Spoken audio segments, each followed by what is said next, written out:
sama-sama po nating i-welcome ang presence ng ating Panginoon. Hallelujah! Praise God! Thank you, Jesus.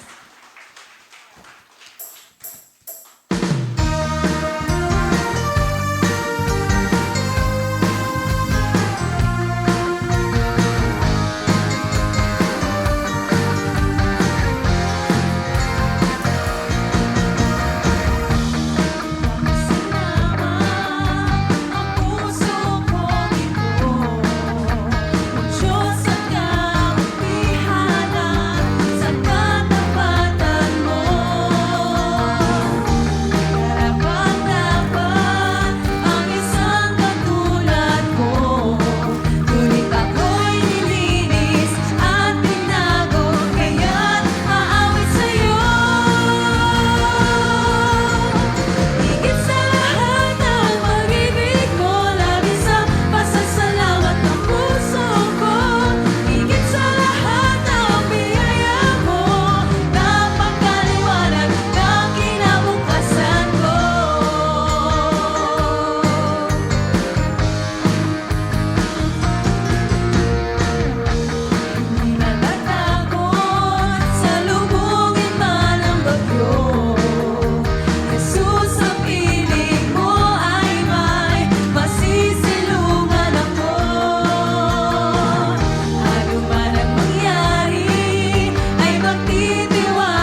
Mapagpalang araw po o gabi sa ating lahat.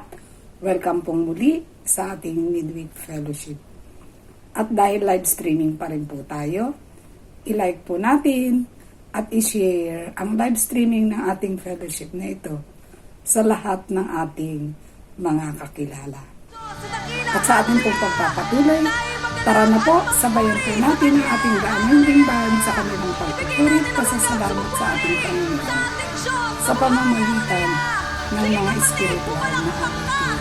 Purihin po natin ang Panginoon. Praise you, Jesus. Hallelujah. Sama-samang tayong umawit, sumayaw ng may kagalakan sa ating Panginoon. Hallelujah!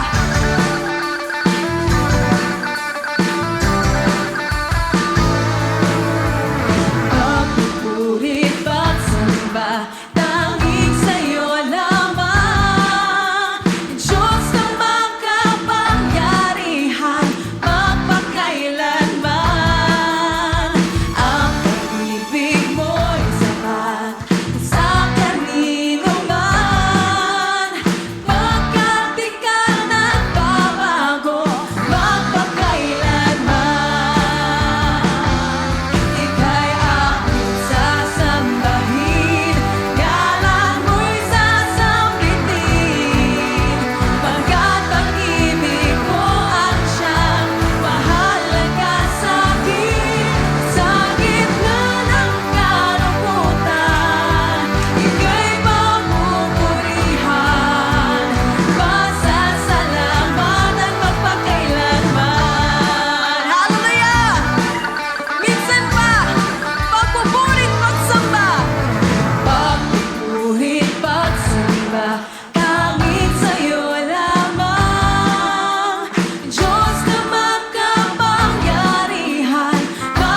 sinasamba sa Espiritu at katotohanan, O Diyos. Hallelujah. Salamat, Panginoon, sa dakilang presensya mo, O Panginoon. Nararamdaman namin ngayon, O Diyos. Hallelujah. Sa kagalakan, sa aming puso, sa kapayapaan, sa aming buhay, O Diyos. Sa iyong kabutihan na araw-araw namin nararanasan. Hallelujah. Tunay ang pag-ibig mo, pinakadakila sa lahat, O Diyos. At higit sa sapat, Panginoon, yung tinatanggap namin sa bawat araw na ginagawa mo. Hallelujah. Hallelujah. Hallelujah. Hallelujah. Hallelujah. Hallelujah. Patuloy tayo magpuri, kapatid, sa ating Diyos. Dakila sa lahat. Taas mo ang mga kamay, ang iyong buhay. Iawit mo ang kanyang kabutihan, ang kanyang katapatan, ang kanyang dakilang pag-ibig. Hallelujah. Karapat-dapat lamang siya sa pinakamataas na pasasalamat. Sa kabila ng ating mga kasalanan, pagkakamali, tinanggap tayo ng Panginoon at narito tayo ngayon. Malayang-malayang nakakapagpuri sa Kanya, nakakaawit sa Kanya yung buhay natin na ginagamit natin para sa kalwalhatian niya. Kapatid, gamitin mo ito para sa Kanya. Hallelujah. At sa oras ito, wala tayong manggagawin kundi papupurihan siya, itataas ang Kanyang pangalan na higit sa lahat ng mga pangalan. Dakila ang ating Diyos sa lahat, dakila siya sa lahat. Hallelujah, ang Diyos na pinakamataas. The name above all names. Hallelujah. Kaya kapatid, kung ano man ang nasa puso mo, iawit mo sa Panginoon. Ano man ang pinagdadaanan mo sa buhay mo, itaas mo sa Panginoon. Jesus is here right now at nakikita niya ang laman ng puso mo. Tapat siya sa kanyang mga pangako at hindi kanya iiwan ni babayaan man. Kaya sa oras na to, sama-sama tayong aawit pa at magpupuri. Tataas sa kanyang pangalan na higit sa lahat ng mga pangalan. O Diyos, dinggin mo ang aming awit. Narito kami ngayon sa iyong harapan. Hallelujah. Nais kong ika'y maranasan, pagkilos mo'y aking inaasahan, pagkat sa'yo ko lang natagpuan ang tunay na kagalakan. Nais kong ika'y maranasan,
Purihin nga pong muli natin ang ating Panginoon. Praise you, Jesus. Hallelujah. Hallelujah. Nawa po, naihanda na po natin yung ating mga sarili pagkatapos nating sumabay sa ating The Anointing Band sa kanilang pagpupuri at pasasalamat sa ating Panginoon sa pamamagitan ng mga espiritual na awitin. At ngayon naman po, ituon po natin yung ating mga puso't isipan sa ating pakikinig ng salita ng Diyos na ibabahagi sa atin ng ating kapatid na si Brother Alex Santos sa ating series na The Power in the Name of Jesus, sa topic na The Name of Jesus is a Strong Refuge. Purihin natin ang ating Panginoon. Praise you, Jesus. Hallelujah, hallelujah, hallelujah. Isang mapagpalang araw po sa ating lahat na ngayon po ay patuloy na nakikinig ng mga salita ng Diyos. At alam ko po na kanina pa sa ating pagpupuri sa Panginoon ay sabik na mapakinggan ang mga salita ng Diyos. Amen po ba?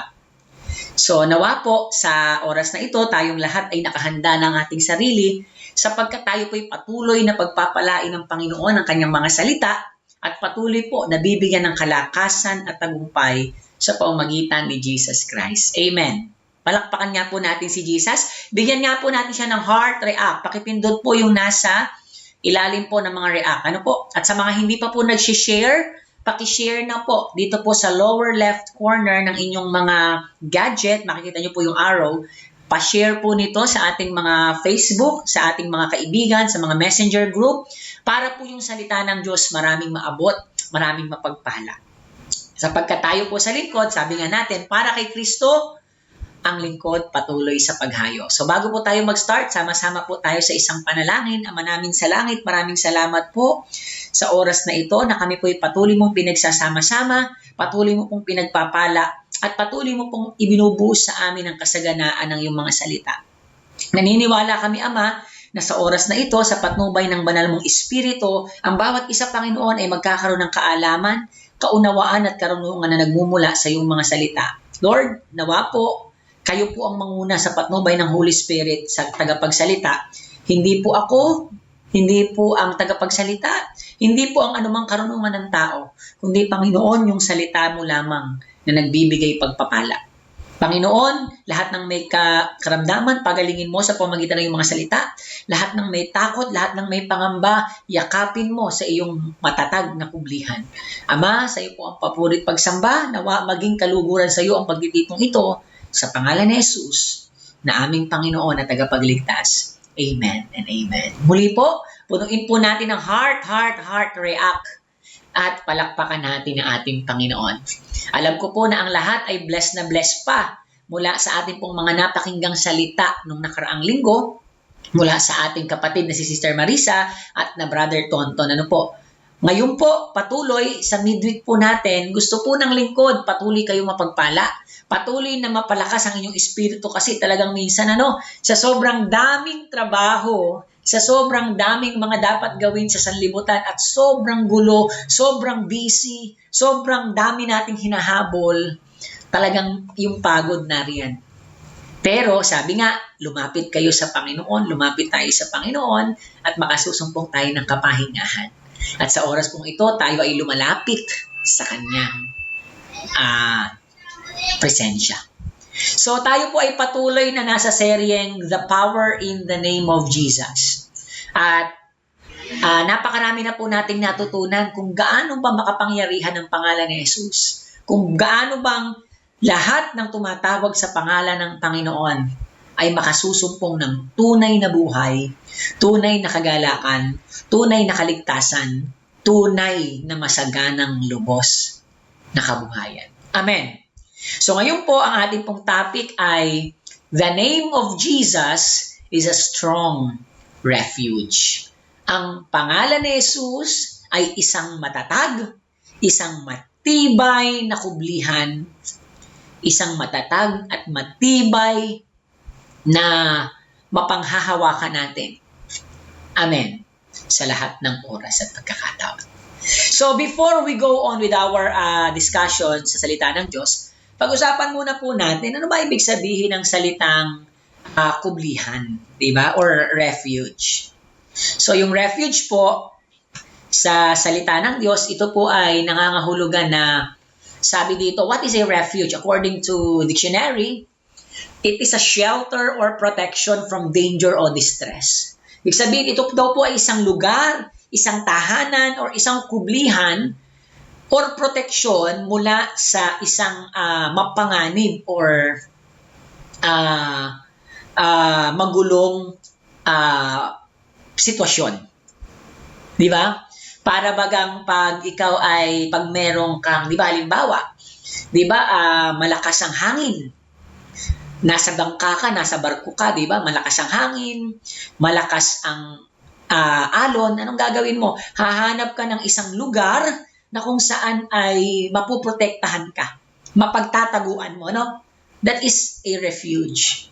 O kaya, hahanap ka ng isang matibay na, di ba, halimbawa, yung mga nababalitaan natin ng mga tao, lalo na pag dumarating ngayon, bagyuhan na naman po sa Pilipinas. Anong sabi ng Pag-asa? Almost 20 typhoon or storm ang pumapasok sa ating bansa taon-taon.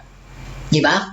Nakalulungkot mang isipin, pero marami tayong mga kababayan na nabibiktima ng mga landslide, flash flood, 'di ba? Yung dati, no, yung Yolanda, 'di ba? Yung wave na 'yon or tsunami, 'di ba? So ang daming mga kababayan natin nagkikwento na nung may mataas na tubig, may malakas na alon, humanap lang sila ng mahawakan na puno, poste.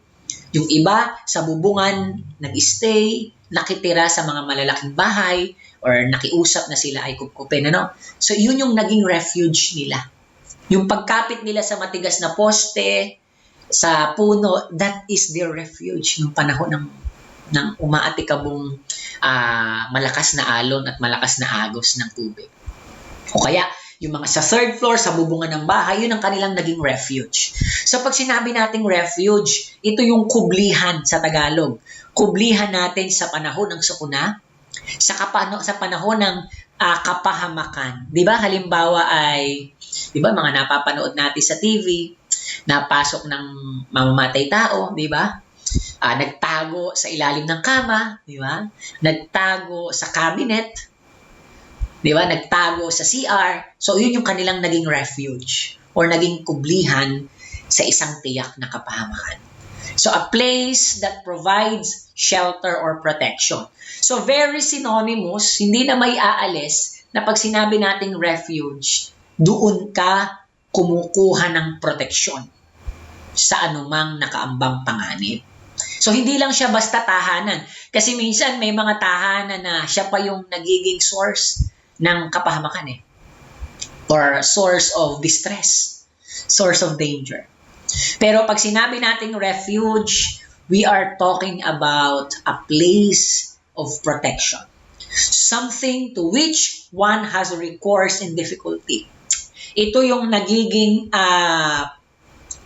bagay na pinipili natin para makasumpong tayo ng kapahingahan, kagaanan ng loob sa panahon ng difficulty, no? Sa mga kabataan na naririto, yung siguro yung pinakamadaling example natin dito pag naglalaro tayo ng tagu-taguan, di ba? Para hindi ka maging taya, para hindi ikaw ang mapagkaisahan, humahanap tayo ng taguan.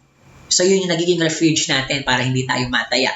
Pag tayo naman ay naglalaro ng langit lupa, di ba? Yung mataas na lugar, upuan, or elevated place, yun yung nagiging refuge natin kasi pag nasa baba ka, matataya ka. Di ba? So, kaya nga, yung refuge, it tends to appear with certain other words. So, tinalagyan natin sila ng salitang seek refuge. Ibig sabihin, humahanap ka ng kublihan. Take refuge.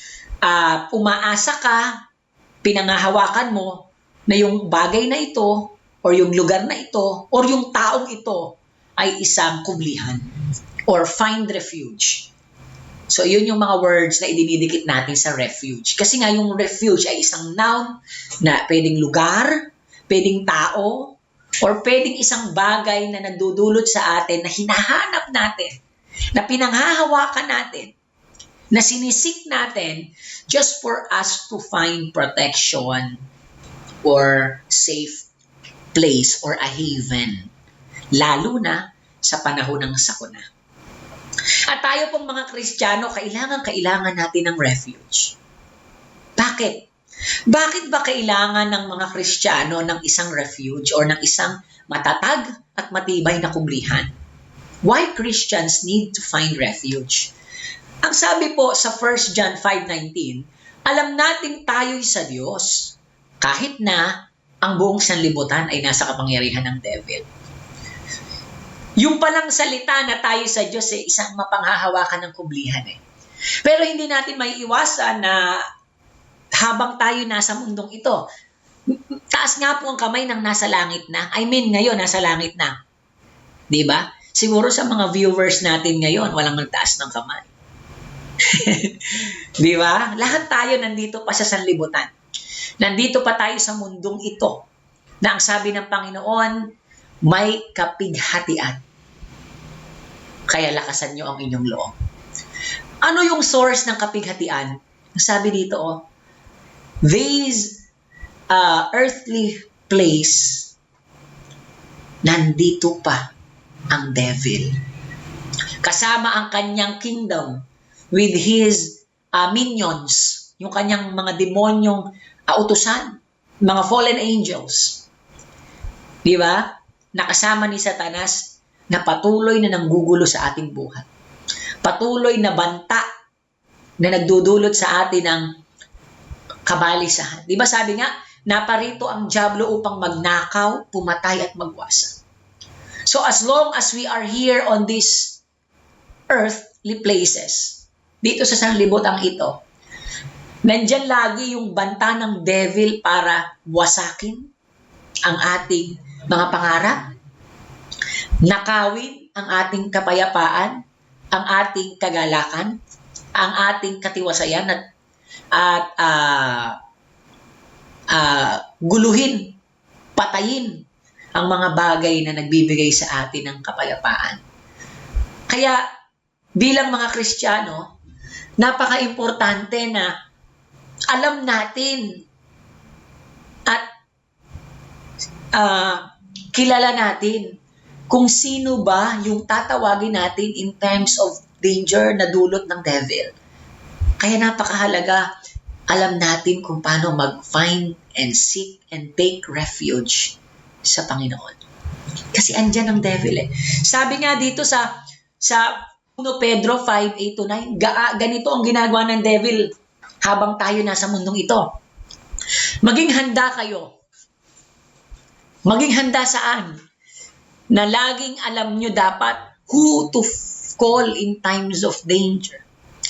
Where or whom to seek and find refuge in times of distress. Kasi ang sabi dito, ang dyablo na kaaway ninyo ay parang leong umuungal. Parang leong umaatungal. So it's a roaring lion. Diba? Laging nanggigigil, laging nagngangalit. Diba? Laging nananakot. Laging nagdudulot sa atin ng banta. Diba?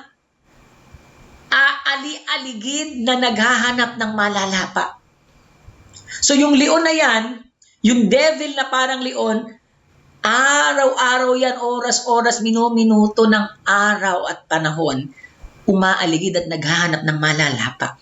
Mga kapatid, sabi ko nga sa inyo, sabi nga sa atin ni Brother Tony before, hindi na niyan nanakawin, hindi na niyan sisirain yung buhay ng mga sasasanlibutan kasi sira na ang buhay nila eh.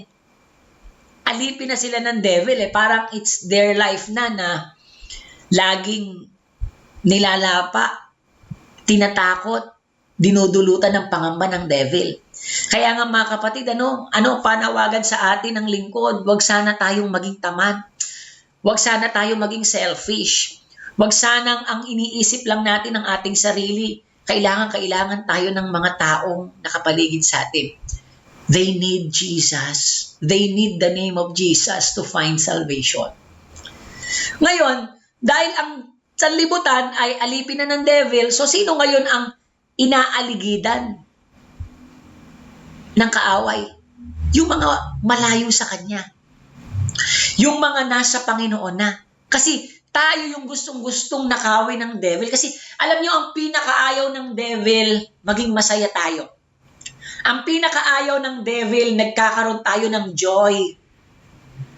Ang pinakaayaw ng devil, meron tayong peace. And ang pinakaayaw ng devil, nandun na tayo sa pag-ibig at walang hanggang pag-ibig ng Diyos. Pag nakikita niya ang tao nag-e-enjoy, may kapayapaan, may pag-ibig sa kanilang buhay, napufrustrate ang devil, kaya ngayon aali-aligi dito. Humahanap ng matutuksong mga Kristiyano para manakaw yung kapayapaan, para masira yung kagalakan, para mapatay yung pag-ibig. This is the reason why we need to know where to find our refuge. Pag hindi natin alam kung kanino tayo magtatago, magkukubli pag nandyan na ang devil, mawawala, mananakaw ang ating kapayapaan at kagalakan. Ito ang dahilan kung bakit ang daming Kristiyano hanggang ngayon hindi pa rin nila ma-enjoy yung buhay Kasi they do not know how to take and find refuge in the name of the Lord. Ano sabi ng Efeso 6:12? Sapagkat hindi tayo nakikipaglaban sa mga tao, kundi sa mga pinuno. Imagine niyo how the Bible discuss our enemy. They are not just mere humans. Kaya nga, sa sarili nating kakayanan, minsan nga tao na yung kalaban natin, hindi pa natin kayang labanan Lalo na yung taong yan, may baril, mas malaki yung katawan, may kutsilyo. Di ba? May baril, may kalaki katawan, may kutsilyo, sasapian pa ng devil, tutoksuhin pa ng demonyo, aalihan pa ng demonyo, no? Ano ba itong mga demonyo na to? Hindi itong mga simpleng heavenly creatures.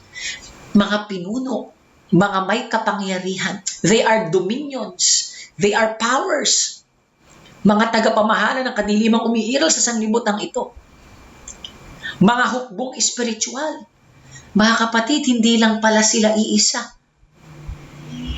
Di ba? Sabi ko nga, kung ang kalaban lang natin si Satanas, siguro panalo na tayo Kasi si Satanas, mag-isa lang yan Kung si Satanas lang nga, isa lang yan. Si Satanas, hindi naman Diyos yan di ba? Si Satanas, hindi niya kayang maging omnipresent. Hindi kagaya ni Jesus, kaya tayong samahan lahat. Kahit pa tayo ay libo-libo at milyon na kanyang mga anak at alagad, kaya tayong bantayan ni Kristo bawat isa because Jesus is an omnipresent God. He can be at one place at the same time. You know that? Jesus, as a God, can be at one place at the same time. The Holy Spirit is also a God, can be at one place at the same time. Or many places at the same time, rather, mas maraming lugar sa isang panahon. Kung kailangan ko ng tulong ngayon, at kailangan ng tulong ni Sister Mirna, at kailangan ng tulong ni Brother Joel, at the same time, pwede tayong samahan ni Kristo. Palakpakan nga natin ang Panginoon. Because Jesus is omnipresent. But the devil is not. Si Satanas hindi. Ang kaya lang tuksuhin ni Satanas sa sarili niya, at the same time may isa. Kaya nga, di ba, nung tinukso ni Satanas si Eva, hindi si Eva lang yung kausap niya, hindi si Adan. Hindi pwede sabay. Pero makikita ninyo, dahil si Satanas ay nakagawa ng kingdom, di ba? Ang sabi ng mga Bible scholar, 1/3 of angels, 1/3 ng mga anghel sa kalangitan ang natangay ni Satan. Kaya nagkaroon siya ng kingdom. So the devil has demons. Marami siyang demonyong kasama. Kaya si Satanas, sa isang utos lang yan sa mga demonyo, kaya niyang tuksuhin ang maraming Kristiyano. Kaya. Sabay-sabay. Hindi dahil omnipresent siya, kundi marami siyang mga hukbong espiritual. Di ba? Kaya nga, we really need to know whom to take refuge in times of trouble. Kasi pag hindi, andyan ang mga pinuno, ang mga may kapangyarihan, mga espiritual na kasamaan, di ba? Kaya lagi nandyan yung banta ng depression. Ngayon, yung sikat na sikat ngayon, si anxiety. Di ba? Yung anxiety, it's part of our lives. It's part of our development as a human being. Kasi nagmamature yung isip natin, dumadami yung responsibilidad natin. Sabi nga natin, mas marami tayong alam, mas marami na tayong pananagutan. At dahil dumarami ang ating pananagutan, dumarami yung mga bagay na magdudulot sa atin ng pangamba. Anxiety. Magdudulot sa atin ng takot. Fear. Itong mga anxiety na to, itong mga takot na to, ito yung bumabagabag sa ating mga isip at nagtatanggal ng kapayapaan ng ating puso. At sa mga panahon na yan, kailangan natin ng kumplihan para yakapin tayo sa panahon na natatakot at nangangamba tayo. Pag hinahabol tayo ng mga mangungutang o ng mga inutangan natin, pag hinahabol tayo ng mga bayarin natin, kuryente, bahay, tubig, di ba? Kailangan natin ng taguan. Taguan para hindi tayo masingil. Hindi yun kundi taguan para makasumpong tayo ng kapayapaan na magsasabi sa atin na, Alex, ako bahala sa mga bayarin mo. Alex, tutulungan kita sa mga tungkulin mo. Bagyuhan na naman. Andyan na naman na ang bahay natin, papasukin ng tubig, ng baha. Nandiyan na naman yung mga butas nating mga bubong at kisame, tutulo-tulo. Di ba? Andyan na naman ang mga malalakas na hangin. Sabi nga nung mga empleyado, no, pag nagsuspend ng klase sa paaralan o levels, sasabihin ng mga empleyado, kami kailan signal number 4 pa kami mamawala ng pasok. Tao din kami, lumulubog din kami sa baha, nagkakasakit din kami. O pag umahampas ang malakas na hangin, umahampas ang bagyo, tapasok ka ng trabaho, kailangan natin ng refuge. Tama ba? Tayong mga magulang, yung mga magulang na nakikinig. Yan, laging, pag kami nag-F group, si Sister Josie, lagi niya kinikwento yung anak niya sa Japan, yung anak niya sa Middle East, para nasa ibang bansa, di ba? Nandun yung nag-aalala ka, nag-iintindi ka, nagkaroon ng bagyo din sa Dubai, nagkaroon ng lindol dito sa Japan, di ba? Naghahanap ka ng tatakbuhang nakublihan kasi nababagabag ka, natatakot ka. So, indispensable, inevitable, dito sa mundong ito yung panganib. Sapagkat ito ay pinag-aarian ng devil at kinugulo patuloy na winawasak ng mga hukbong espiritual, ng mga tagapamahala ng kadilimang umiiral sa sanlibutan, mga pinuno may kapangyarihan na hanggang ngayon, na sila pang dapat na kumakalinga sa atin, sila pang pinagmumula ng kabuluhan, ng maingay na mga kontrobersya, ng mga iskandalo, di ba? Matatawa ka na lang, no? Yung mga binoto natin, na dapat sila yung nangunguna sa pag-unlad ng bayan, pero sila pa ngayon yung mga naharap sa mga iskandalo na maingay. Ang gulo-gulo. Tuwing magbubukas ka ng TV, puro noise. Di ba?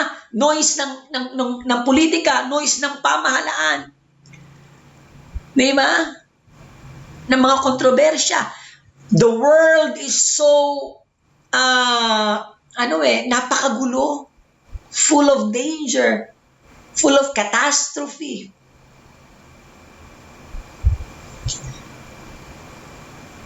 Di ba? Napakaraming uri ng bagyo, napakaraming uri ng hangin na pumapalo sa ating mga bangka. And in times of trouble, whom can we find and take refuge? Sabi ng Bible, Kawikaan 18:10, ang pangalan ng Panginoon ay isang toring matibay. Tinatakbuhan ng matuwid at doon siya'y tiwasay. The name of the Lord is a strong tower. It is a strong refuge. Ang pangalan ng Panginoon ay isang matibay, matatag na kublihan. The righteous run to it and are, pakibasa nga po yung huling word, and are safe. Yung toring pinangahawakan nating matibay ay isang toring makasusumpong tayo ng kapayapaan at kaligtasan at proteksyon. At ano daw yun? The name of the Lord. Sa mga panahon na kailangan natin ng kublihan, sa mga panahon na ginugulo tayo ng maraming bayarin, sa mga panahon na ginugulo tayo ng maraming tao sa paligid natin, binubuli tayo, binubuska tayo, parang pinupush tayo to the edge para tayo sumabog. Di ba? Yung mga sistema ng ating ginagalawan, sistema sa trabaho, sistema ng pamahalaan, sistema ng politika sa ating lipunan, na parang sinasagad tayo, na parang gusto na nating bumigay at sumuko. Isa lang pala yung dapat nating kapitan. Isa lang pala yung dapat nating takbuhan. Isa lang pala yung dapat nating pagkublihan pag tayo ay tinatakot at ginugulo ng mundong ito. At iyon ay ang pangalan ng Panginoon. At ano ang pangalan ng Panginoon? Jesus! What is the name of the Lord? J-E-S-U-S. Amen. Tumakbo ka sa Panginoon. Tumawag ka sa Panginoon. Magkubli ka sa pangalan ng Panginoon. Amen. Huwag sa sarili mo. Hindi sinabing the name of Alex. Hindi sinabing the name of Joel. Hindi sinabing the name of Bobby. Di ba? The name of Marisa. The name of Tonton. Di ba? Hindi yun eh. Kasi kahit anong lakas mo, kahit anong dami ng pera mo, kahit anong dami ang lawak ng kapangyarihan mo at ng impluensya mo, there is no power in your name. You cannot trust yourself. Kaya nga, di ba, minsan yung takot nandito pa sa loob eh. Kaya nga yung anxiety nandito yan sa loob eh. Yung depression, di ba? Kaya how can you trust yourself? That's why you need someone to talk to. Someone to confide in. Someone na pwede mong makasama para makatake ka ng refuge. Ako po, nung bata ako, pag kumukulog, kumikidlat, natatakot yan ko, kaya naman brown out. Yan, tagal naming nabuhay na nagasera lang ang buong elementary ko hanggang first year, second year high school. Nakagasera lang kami, kandila, no? Kaya dapat gumawa ako ng assignment hanggang alas 5 lang ng hapon. Pagtungtong ng alas 6, hindi na pwede kasi nakagasera na lang kami, nakakandila. No? Tapos babagyo pa, hampasin, kubo lang yung bahay namin na malakas na ulan, di ba, walang kuryente, madilim. Alam niyo po, ang gusto ko niyayakap sa part ng nanay ko yung ganito niya, yung braso niya, tapos pinaglalaroan mo pa yung ganito. Pero, tapos malamig, pag nahawakan ko na yon, panatag na yung puso. Kaya yung refuge po, it can be a person. It can be a place. It can be something that you hold on to that gives you the power to overcome yung danger. At doon tayo tumatakbo. Doon tayo nagkukubli. At ang sabi ng Bible, it is the name of the Lord. Sabi dito, God is our refuge and strength, a very present help in trouble. Therefore, we will not fear, even though the earth be removed, and even the mountains be carried into the midst of the sea, though its waters roar and be troubled, though the mountains shake with its swelling. Selah. Sa Tagalog, ang Diyos ang ating lakas at kanlungan. Diba? Siya yung handang saklolo kung may kaguluhan. The very present help in time of need. Siya daw yung kanlungan natin eh. Sa Kanya daw tayo magtatago, sa Kanya daw tayo magte-take ng refuge pag ginugulo na tayo ng mundo. Diba? Pag tayo daw nasa kanlungan ng Diyos, pag ang Diyos natin, ang kalakasan natin ay yung Panginoon, at siyang laging handang saklolo sa atin, di ba ang sabi, kahit ang mundo'y mayanig man, even though the earth, di ba? Be moved. Kahit na ang dagat at bundok ay matangay. Di ba? Yung malakas na alon, malakas na hampas ng hangin sa buhay natin. Kahit na magngalit ang karagatan, di ba? Yung ingay, yung gulo. Di ba? Kahit ang mga burol ay mayanig at magimbal. Pwede tayong magtago at magkubli sa kanlungan ng Diyos.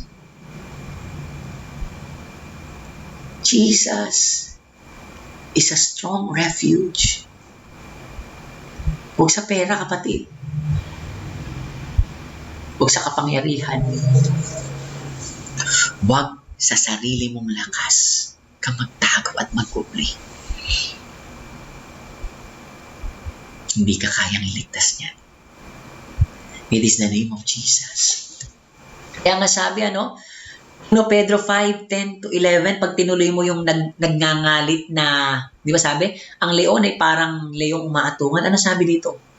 Pagkatapos magtiis sa loob na maikling panahon, ang Diyos, the name of the Lord, Jesus, na siyang pinanggagalingan ng lahat ng pagpapala, na siyang nagbibigay sa inyo ng kagalingan, katatagan, lakas ng loob, at isang pundasyong di matitinag. Ito yung maganda doon sa refuge natin eh. Ito yung maganda sa Panginoon, kaya siya isang strong refuge. Pag diyan ka tumungtong, diyan ka nagtago, diyan ka nagkubli, it is a strong foundation that can never be moved. It is a very rigid. Di ba sino mga engineering dito nagte-take ng mechanics of body? Di ba pag nagko-compute tayo ng mechanics of body, we assume that the body is in rigid. Pag sinabing rigid, immovable. Di ba? Hindi pa natin kino-consider yung kanyang mga yung mga stresses, deformation. Our shelter in times of need. Our strong tower. We abide in a place which has a strong foundation that can never be moved. Kaya nga, di ba? The steadfast love of the Lord never ceases. Hindi lang sinabing the love of the Lord never ceases. Hindi lang sinabi na ang pag-ibig ng Diyos ay hindi natatapos. The steadfast, ang matibay, ang matatag, ang hindi nagagalaw at nagbabagong pag-ibig ng Diyos ay hindi nagbabago, hindi tumitigil. His mercy never comes to an end.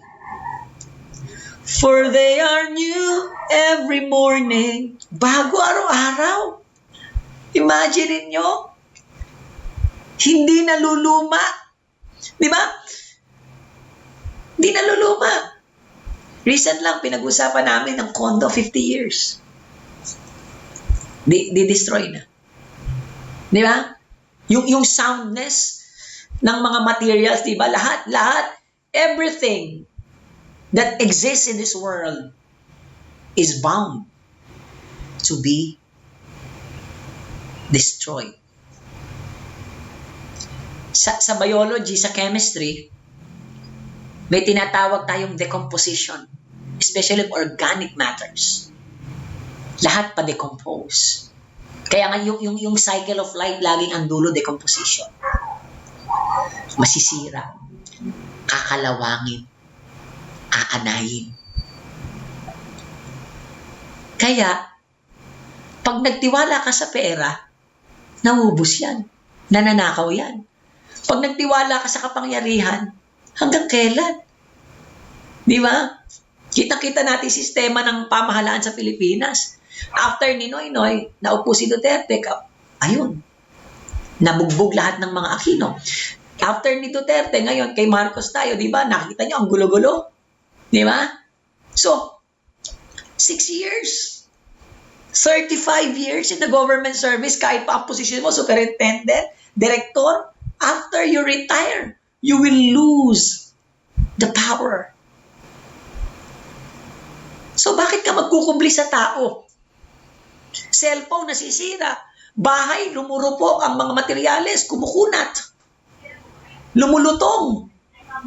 So, paano kang magtitiwala at magte-take refuge sa bahay nyo? Sa sasakyan?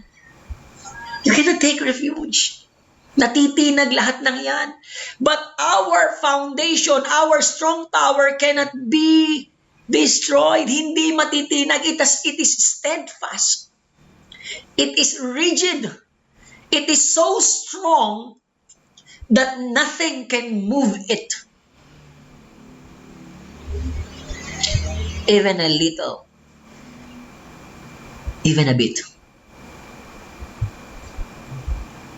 Amen. Kaya, isa lang ang matatag na kublihan na pwede nating pagtaguan pag natatakot tayo. Isa lang ang matatag na kublihan na pwede nating hinga ng pagyakap pag tayo ginugulo ng karamdaman, ng pangamba, ng intindihin. Isa lang pwede nating takbuhan. Na alam natin, di ba? Yung babaeng inaagasan, isa lang yung tinakbuhan niya eh. Hindi nga niya nayakap ng buo si Kristo. Hindi nga niya nahawakan yung kamay, yung paa. But still, she took refuge in the name of the Lord. Kahit laylayan lang ng damit ng Panginoon ang aking mahawakan, gagaling ako. I will be safe. I will be healed. True enough, when the woman touched the garments of Jesus, she was immediately healed. She has immediately found refuge in the name of the Lord. Kasi minsan may ganun tayong portion ng buhay natin eh. Di ba? Let us be honest with ourselves. We are not always spiritually strong. Minsan parang ang pananaw natin sa minsan dumating sa punto ng buhay natin sa sobrang dami na nating pinagdaraanan, sa sobrang gulo na ng isip natin, parang pakiramdam natin, ang layo-layo na natin sa Panginoon. Parang yung babaeng inaagasan, parang andun na tayo sa pinakamababang bahagi ng spiritual journey, no? That all we can hold is the garment of Jesus. Huwag ka pa rin susuko. Just take refuge even at the garments, at the lowest part of Jesus' body. As long as you know that that name is the name of Jesus, even you are at the lowest point of your journey spiritually, Jesus can be a strong refuge. Huwag na huwag ka susuko. Kaya tayong bigyan ng kaligtasan, proteksyon, tulong, lakas ng loob, kapayapaan at kagalakan pag tumawag tayo sa Panginoon. Amen. Palakpakan po natin ang Panginoon. Hallelujah. Ngayon ang tanong, how? In a practical application, in a practical ways, napakadali kasi sabihin na tumawag tayo sa Panginoon. Paano ba natin gagawin yon? How do we find refuge in Jesus' name? So again, pag sinabi nating refuge, di ba, place, person, power. Di ba? Pwede siyang lugar, kaya nga di ba, taguan, kublihan, doon ka nagtatago. So lugar siya na pupuntahan mo. Pwede rin siyang person na lalapitan mo. Di ba, sabi nga sa inyo, ako sa nanay ko lang, mas ako, nakahawak na ako doon sa braso ng nanay ko, I'm safe na, no? Di ba? Di ba, person? O kaya naman, pag magulong-magulo na yung isip natin, hinahanap natin yung pinakamalapit nating kaibigan to confide in. Kaya nga, pag tinignan niyo yung meaning ng refuge, it's something that we confide in. Di ba? Nagko-confide tayo para mawala yung bigat sa puso natin at para maipahayag natin yung nararamdaman natin. So it can be a place, it can be a person, a refuge can also be something that can give us power.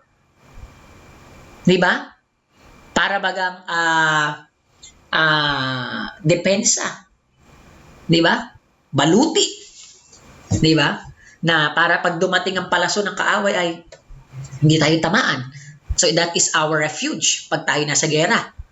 So something to which one has recourse in difficulty. So paano ba tayo magkukubli sa lugar sa pangalan ni Jesus? Paano ba tayo magkukubli or magko-confide in a practical way sa Panginoon?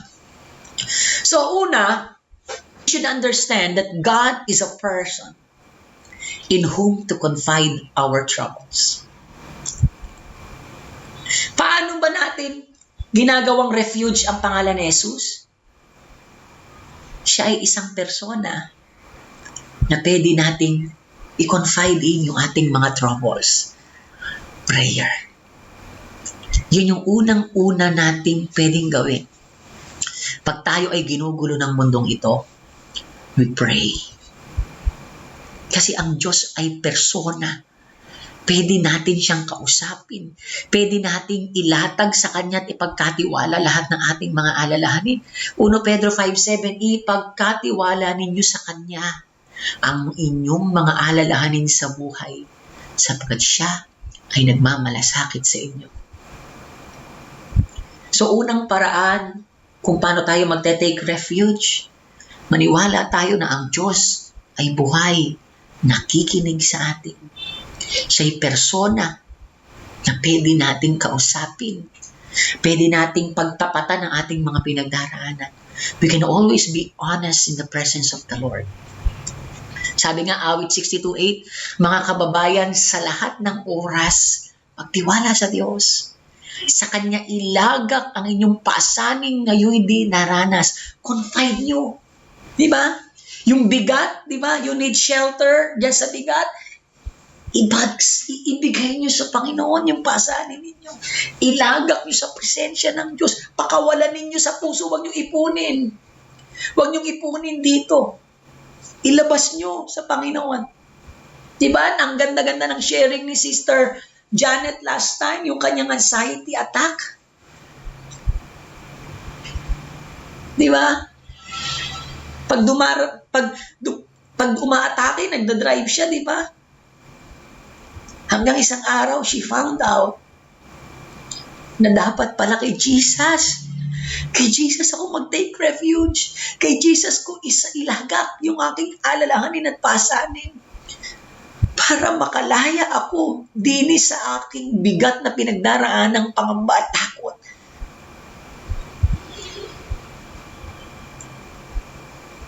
Confide in your troubles unto the Lord.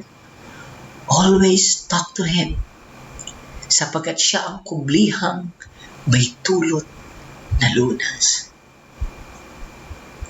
Always pray in the name of Jesus. Sabi nga ni Brother Tonton, pag may sakit ka, ano una mong ginagawa? Minom ka ng gamot? Hindi mali yun. Pero hindi dapat ganon. Ha? Mag-pray ka muna. Call unto the name of the Lord. Confide in mo sa Panginoon. Lord, natatakot ako sa sakit ko. Nangangamba ako, baka kung anong mangyari sa akin. Nawa, Panginoon, sa iinumin kong gamot na ito, gamitin mo to para gumaling ako. Take refuge. Kausapin mo sa Panginoon. Diba? Sabi ng Panginoon, pag Mateo 11:28, lumapit kayo sa akin. Lahat ng nahihirapan, lahat ng lubang nabibigatan, come. Dito kausapin ko kayo, kausapin niyo ako. Sa akin kayo magtapat. Wala na ba kayo mapagkatiwala ang tao? Ako, trust me. Lahat ng sasabihin mo sa akin, lahat ng hihingin mo sa akin, lahat ng hinaing mo sa akin, I assure you, I will listen. Hindi ko kayo itataboy. Yayakapin ko kayo. Pakikinggan ko lahat ng inyong saloobin.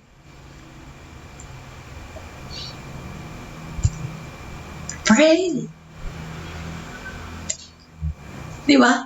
Kaya mga kapatid, the first practical way on how we can take refuge in the name of the Lord is to confide everything in prayer. Maniwala ka, magtiwala ka, na lahat ng dalangin mo, dinidinig ng Diyos. Lahat ng hinaing mo, pinakikinggan ng Panginoon. Huwag kang mangamba, huwag kang mag-atubili, huwag kang matakot. Pag hinahabol ka ng maraming alalahanin, hinahabol ka ng maraming problema, hinahabol ka ng maraming bayarin, hinahabol ka ng maulong mundong ito, tumakbo ka. In Jesus' name, tumawag ka sa Panginoon. Confide everything. Confide your trouble to the Lord. Because He is a person that knows how to listen. He is a person that understands you. Because once in the lives, once in the personhood of Jesus, nauunawaan niya tayo at alam niya yung pinagdaraanan. That's why you can trust Him. That's why you can say everything to Him. Even your deepest secret. Di ba? Yung pinakamalalim mong sikreto, hindi mo mailabas kasi natatakot ka na baka kahusgahan ng mundo. Sa Panginoon mo ipagtapat. Yung bigat na bigat ka na, ay wala kang mapagsabihan kasi baka sabihin kang mahina.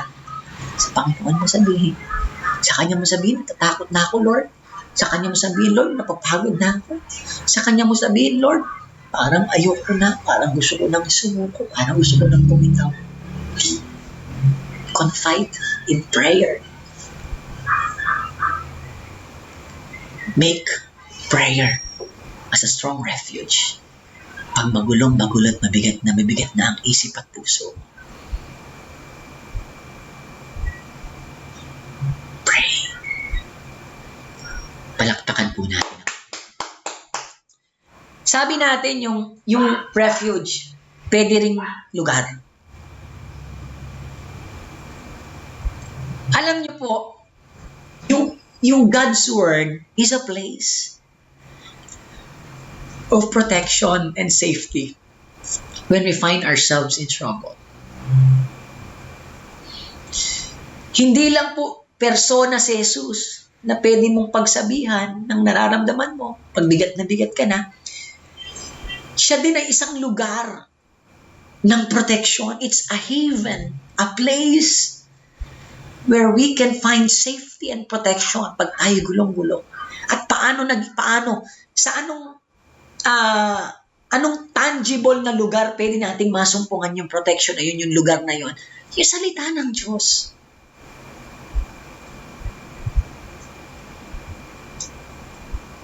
Kawikaan 30 verse 5, ang lahat ng salita ng Diyos ay mapananaligan at siya ang kanlungan. God's word is a place of refuge. It's a place of safety. Na pag hinahabol ka ng magulong mundo, maupo ka, magbukas ka ng Biblia, mag-aaral ka ng salita ng Diyos. Pag magulong-magulo yung linggo mo, eto ngayon, midweek, makinig ka. This is a place where you can find protection and safety. Pag pagod na pagod ka sa isang linggong nagdaan, ayan ang Sunday fellowship, ayan ang youth fellowship. Umaga, hapon, umupo ka sa paanan ng Panginoon.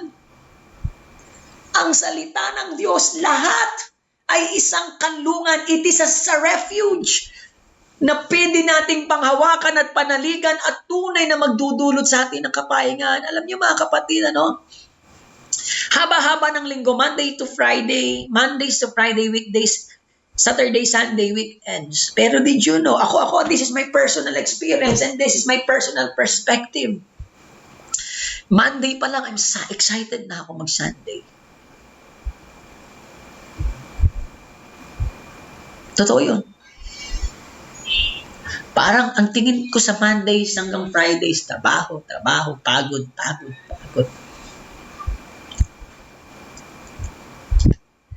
Buti na lang. Kasi pag ang titignan ko yung trabaho ko, kaya hindi ako yung, Monday na naman. Hindi ako excited sa Monday. Kasi pag Monday ang magiging excited ako, pagod. I'm always excited on Sundays, on Saturdays, pag youth, Sundays. Kasi alam kong dadaan lang itong pagod na to. Makakaniig ko naman ng Panginoon sa linggo eh.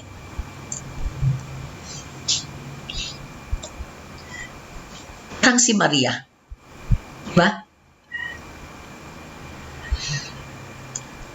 Nung magulong-magulo, abalang-abala si Marta. Ang ginawa ni Maria, si Maria ay naupo sa paanan ng Panginoon upang makinig sa kanyang itinuturo. Si Marta naman ay abalang-abala sa paghahanda. You know, kung hindi naupo si Maria sa paanan ng Panginoon, kasama siya ni Martang abalang-abala, magulong-magulo ang isip. Magulong-magulo sa mundong ito. Kung paano magiging katanggap-tanggap. Kung paano magiging acceptable in the eyes of Jesus. Minsan ganun tayo, para tayo si Marta, Tama naman yun. Do everything. Talagang to worship the Lord has a cost. Pero do not forget na kaya mo lang nagagawa yan because Jesus chose you. Jesus saved you. Before you can do anything that glorifies Him, siya muna ang gumawa ng lahat. Bago ka maging abala para pasayahin sa Panginoon, maupo ka muna sa paanan niya. Only those who can take refuge in God's Word, sila lang yung tunay na nakaalam paanong pasasayahin si Kristo. Kasi pag hindi mo alam kung paano mag-take refuge sa salita ng Diyos, para kasi Marta, ganito sasabihin mo sa Panginoon, baliwala po ba sa inyo na pinababayaan ako ng kapatid kong maganda ng nag-iisa?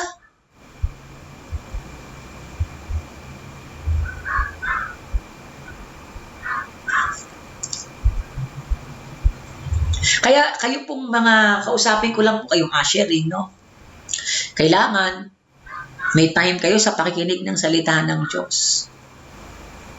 At dapat mas marami kayong oras doon. Kasi pag wala kayong time sa pakikinig ng salita ng Diyos, at ang iisipin nyo na lang mag-usher, baka word of God na iniisip nyo pa rin ganiri, ganyan, ganun, ganiri, ganyan. Ang gulo-gulo. Ba't ako tinutulungan ni Sister Elby? Puro doon ganun, nakaupo na lang. No, hindi ganun. Kaya ako mga kapatid, hindi ko alam kung mapupulot nyo yung strategy ko. Pero nung ako'y nag-umpisa sa lingkod, na nag-preach, 3 times ako ma-attend buong Sunday. Yung morning ko, I considered my morning session as worship. Doon ako, that's my time to worship. Doon ako nagpupuri sa Panginoon, umaawit. Ganoon po. And then yung afternoon ko is a service. Ano ba sabihin ng service? Hindi muna ako mag-worship kasi nakapag-worship na ako nung morning eh. Mag-serve ako. Mag-a-assist ako sa mga pumapasok. Hindi pa active na ushering eh. Assist ako sa mga pumapasok. Inaalam ko ilan ba tao dito, ganyan. Ganon din pag umaga kasi worship lang yung umaga ko eh. Dahil worship lang yung umaga ko, after noon, habang nag-word of God, tingnan ko, andito umattend ba ulit si ganito? Tuumang pamilya ni sister ganito, may bago doon, taga ganito, okay. Tapos i-report ko yung kay Brother Tony, balik-balik ako pag umaga. Diba? Worship and service ko yung morning. Then yung hapon naman, full, service yon. Tapos, after ko mag-serve, hindi ako makapakinig ng maayos ng salita ng Diyos paghapon kasi nakakaantok, no? So, yung gabi, doon naman walang service yun. I'll just sit there to listen. Listen. Kaya, hindi ako nagugulo. Hindi ako nagugulo sa umaga. Hindi ako nagugulo sa hapon kasi may oras. Di ba? Nakakapag full worship ako sa umaga kasi sa hapon ako magsiserve eh. As ushering, as assistant to the pastor. Nakakapakinig ako ng maayos ng salita ng Diyos sa gabi kasi yung umaga na pakikinig sa tanda ko nakakapakinig ng maayos kasi nag-a-assist pa ako nun. Pero paghapon, paggabi, pwedeng umabala sa akin. So, may panahon sa lahat ng trabaho ko. Kaya never kong sinabi sa Panginoon na baliwala bang nag-iisa ako dito. No. Diba? Hindi mo masasabihin nyo kasi pero kung pinagsasabay-sabay ko lahat, halimbawa morning, service, pakikinig ng salita ng Diyos, paglilingkod, pag-assist, ay masasabi ko nga na, hindi na ako nakapakinig, puro na lang ako pag ganito. Kasi naman itong mga late dumarating dapat nakaupo na ako, hinahanap ko pa ng upuan, ba't ba kasi ngayon lang kayo dumating? Diba magre-reklamo ka? Focus na ako sa pakikinig, biglang may darating, biglang, diba? So, kaya kayo mga kapatid na encourage yung mga naglilingkod sa Panginoon, ibigay nyo na yung Sunday nyo kay Jesus. What I'm talking about, kung ang nagsiserve ka sa umaga, sa hapon ka mag-attend. Kung nagsiserve ka sa hapon, mag-attend ka sa umaga para makapakinig ng salita ng Diyos. Para may time ka naman para sa sarili mo to take refuge in the Word of God. Mahalaga yon. Sabi ng Panginoon, Martang, Marta, na nababalisa ka at nabalang-abala sa maraming bagay. Ngunit iisa lamang ang kailangan. Pinili ni Maria ang mabuti at ito hindi aalisin sa kanya. Ganun katibay ang salita ng Diyos. It is a refuge. Ito pa. Sa Marcos 4:35-41, ito po yung panahon na hinahampas na sa bangka ang mga alagad kasama si Jesus. Sabi dito, sumakay sila sa bangkang sinasakyan ni Jesus. Habang naglalayag, inabot sila ng malakas na bagyo. Kaya't ang bangkang sinasakyan nila ay hinampas ng malalaking alon at halos mapuno ng tubig. Ano next na nangyari? Si Jesus ay natutulog noon sa may hulihan ng bangka. Nakahilig sa isang unan. Natutulog na nakahilig pa. Alam mo yung himbing na gano'n. Pero hinahampas na sila ng malakas na hangin at ng alon. Ginising siya ng mga alagad, sinabi, Guro! Baliwala ba sa inyo kung mapahama kami? May nakalimutan yung mga alagad. Yung kasama nila, makapangyarihan ng salita eh. Hindi sila nag-take refuge sa salita ng Diyos. Kaya sinisipan nila si Jesus, Panginoon, Guro, baliwala ba sa inyo kung mapahama kami? Nakalimutan nila na si Jesus ay Panginoon eh. Nakalimutan nila na marami nang napagaling si Kristo. Nakalimutan nata nila na ito ay anak ng tao, anak ng Diyos. Bumangon si Jesus, sinaway ang hangin, tigil. Sinabi sa lawa, tumahimik ka. Alam niyo may message ito. Napakaikli oh. Tigil. Tumahimik ka. Tumigil nga ang hangin, tumahimik ang lawa. What's the message? That is how powerful God's word. Hindi kailangan maging mahaba. Nasa pangalan ni Jesus na ngayon sinasabi ko sa tubig na ito na kailangan ka nang tumigil sapagkat kung di ka titigil, kailangan walang mahaba. Because every word of God, every single word of God has a power. Kahit isang salita, dalawa lang, kung siya sa Hebrew, dalawa, ang sigurado maikli lang yan. Tigil. Tumahimik ka.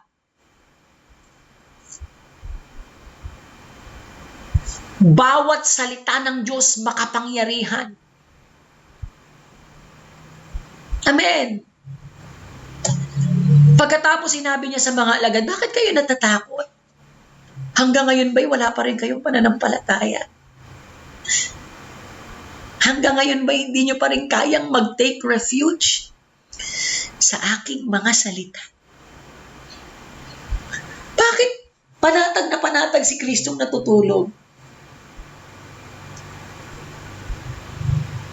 Kasi alam ni Jesus, kasi siya ay Diyos eh. Hindi siya mapapahamak. Kasi pwede niya, pag nandiyan na yung kapahamakan at napuno na ng tubig yung baka, pwede niya sabihin sa alon, tumigil ka, tumahimik ka. Jesus knows how to take and find refuge in the Word. Dapat ganun din tayo.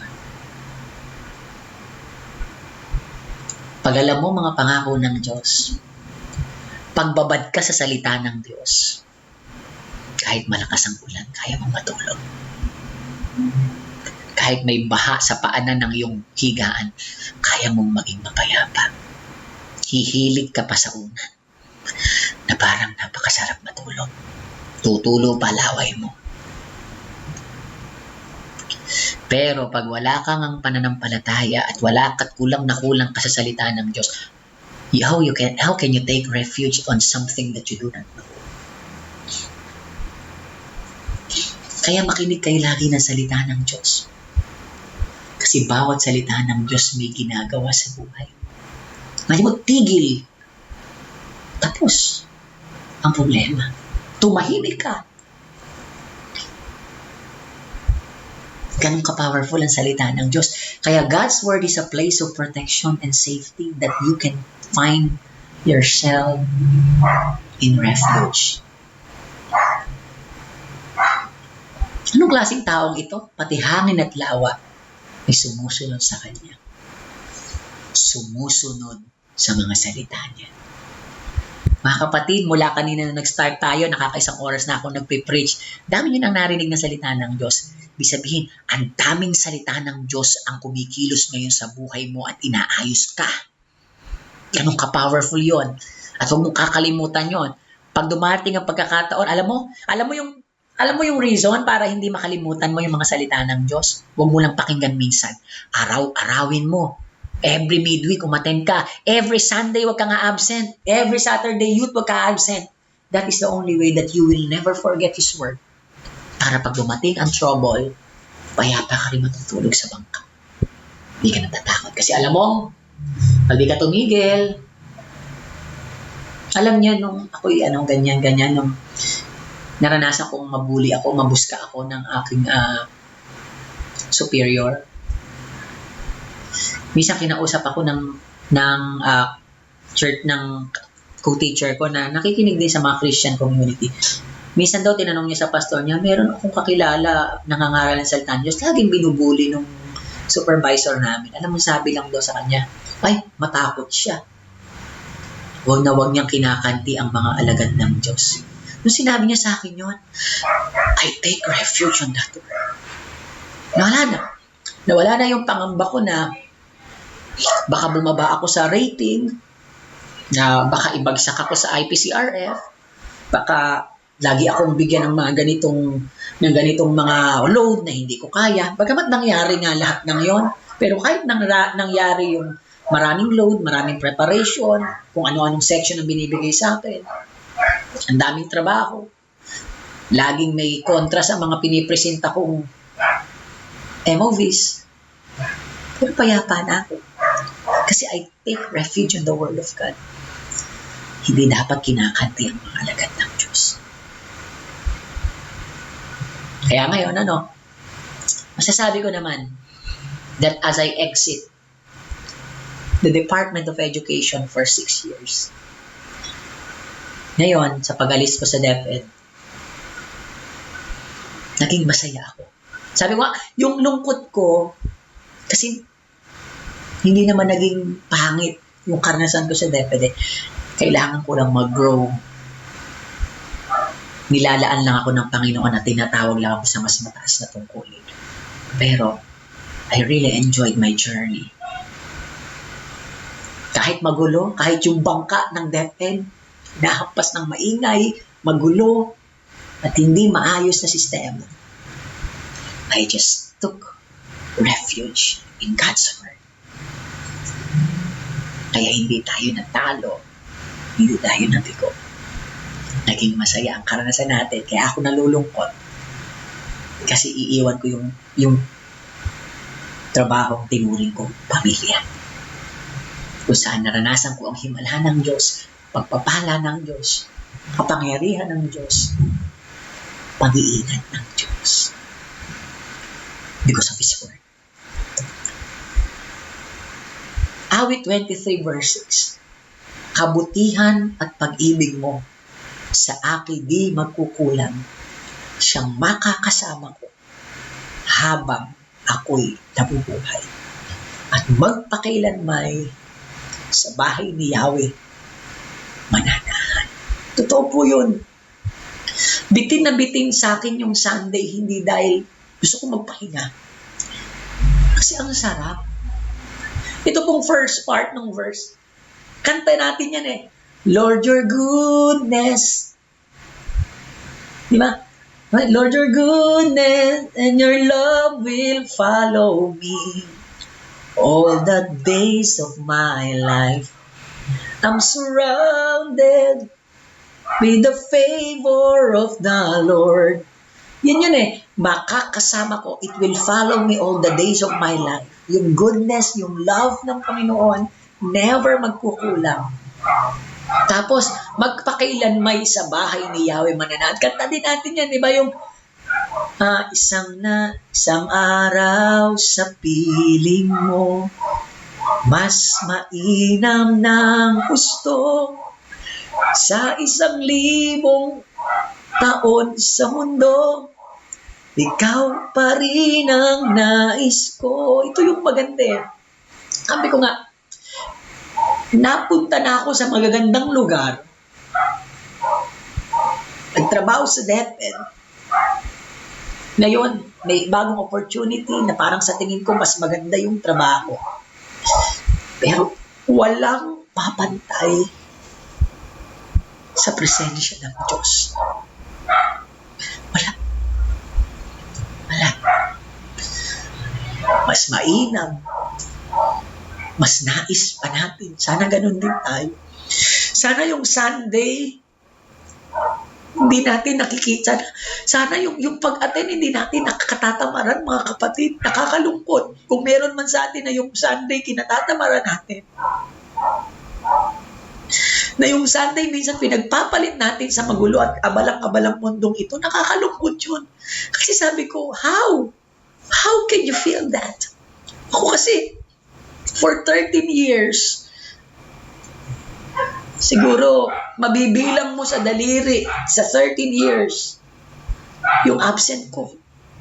Pero, I was just physically absent. Pag absent ako, kasi may emergency, may urgent, kaya naipit ako.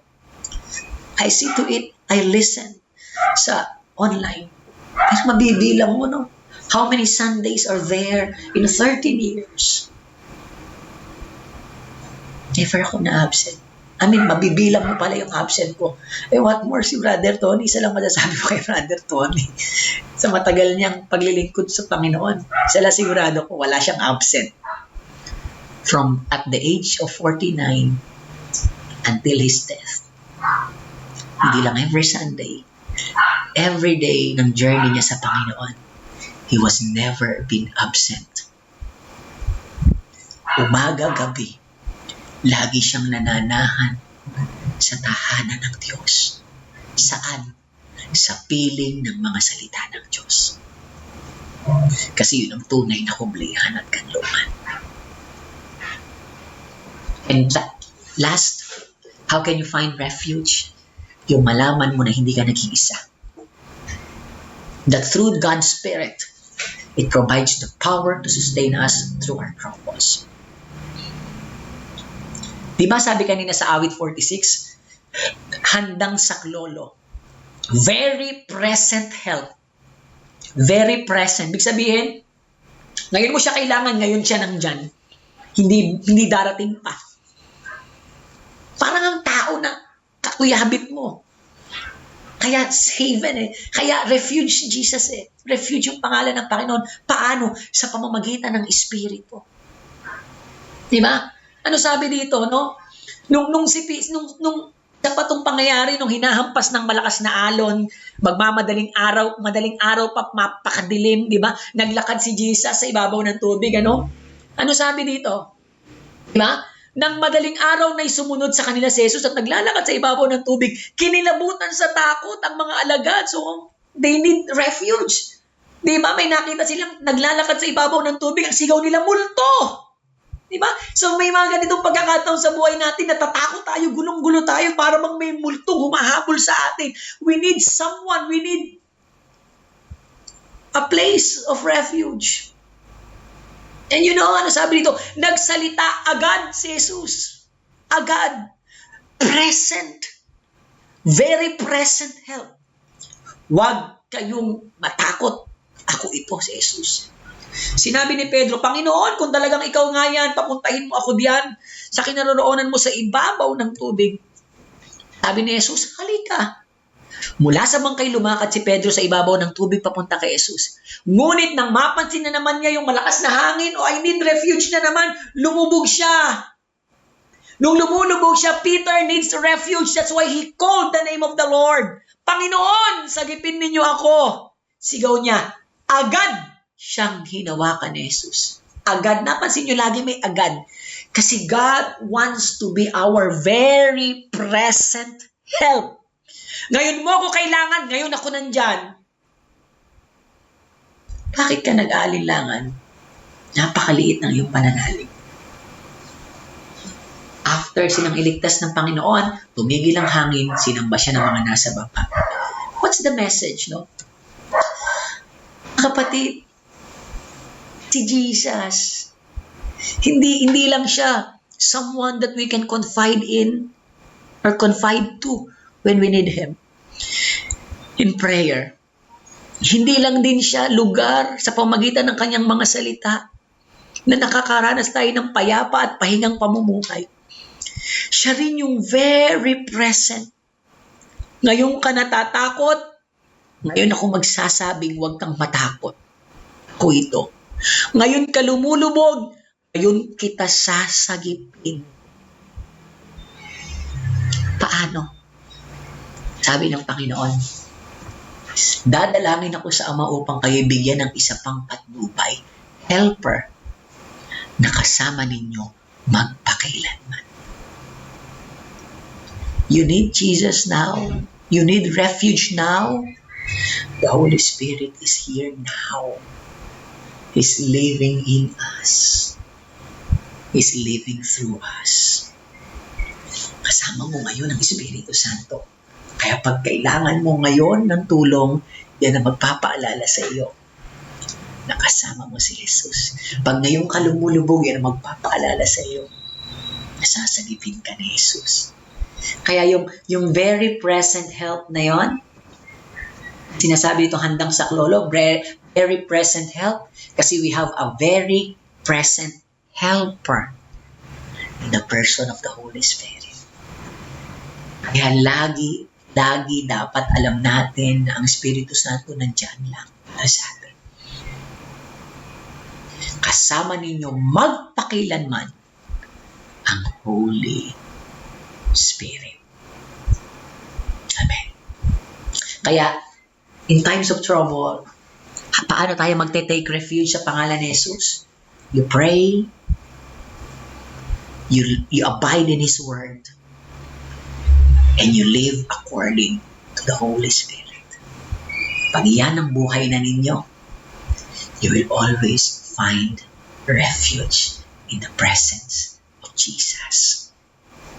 Sabi nga, sa Kawikaan 18:10 muli, ang pangalan ng Panginoon in prayer, ang pangalan ng Panginoon in His Word, ang pangalan ng Panginoon through the Holy Spirit is a strong refuge.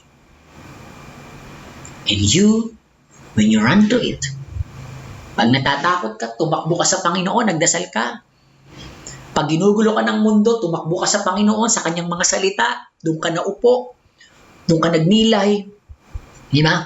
Pag gulong-gulo ka at ginugulo ka ng maraming tao, maalala mo lang na sa iyo ang Espiritu Santo.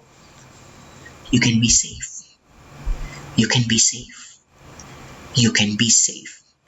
Because your refuge, your shelter, your tower, the rock that you hold on to and ano ba tawag doon? Hide from is a strong. It is steadfast. It is rigid. It cannot be moved. Amen. Kaya sana po sa gabing ito, naunawaan natin kung paanong tumakbo sa tiwasay, matatag at matibay na kanlungan at kublihan sa pangalan ng Panginoon. Ang mapagpalang gabi po sa ating lahat. Dalangin ko sa Panginoon, ano man ang dalangin ng inyong puso at isinumbong nyo ngayon sa Kanya, masumpungan nyo ang tunay na kapayapaan. Masumpungan nyo si Jesus bilang tunay na kublihan. Salamat po. God bless po sa ating lahat.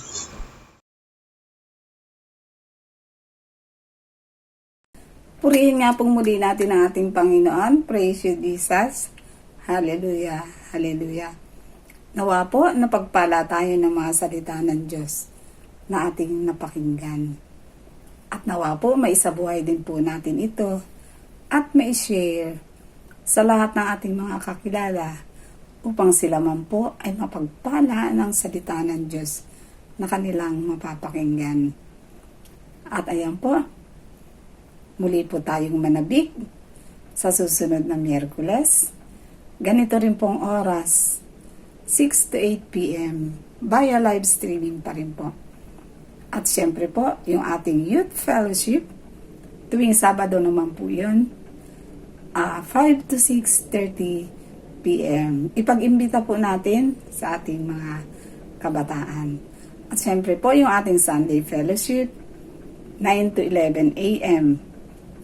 At ang panghapon po, 2 to 4 p.m. At may live streaming pa rin po yun. At tema po natin community, ang pastor natin, mahal natin, ang community natin ng lingkod, mahal po natin. At syempre po, yung ating pamilya, mahal po natin. At dahil tayo nabubuhay sa pag-ibig ni Kristo, kaya naman tayo'y patuloy nagiging matatag. Tayo'y getting stronger as love gets deeper. At syempre po, ang tema ng ating community ngayon, para kay Kristo, ang lingkod patuloy sa paghahayo. Purihin natin ang ating Panginoon. Praise you, Jesus. Hallelujah.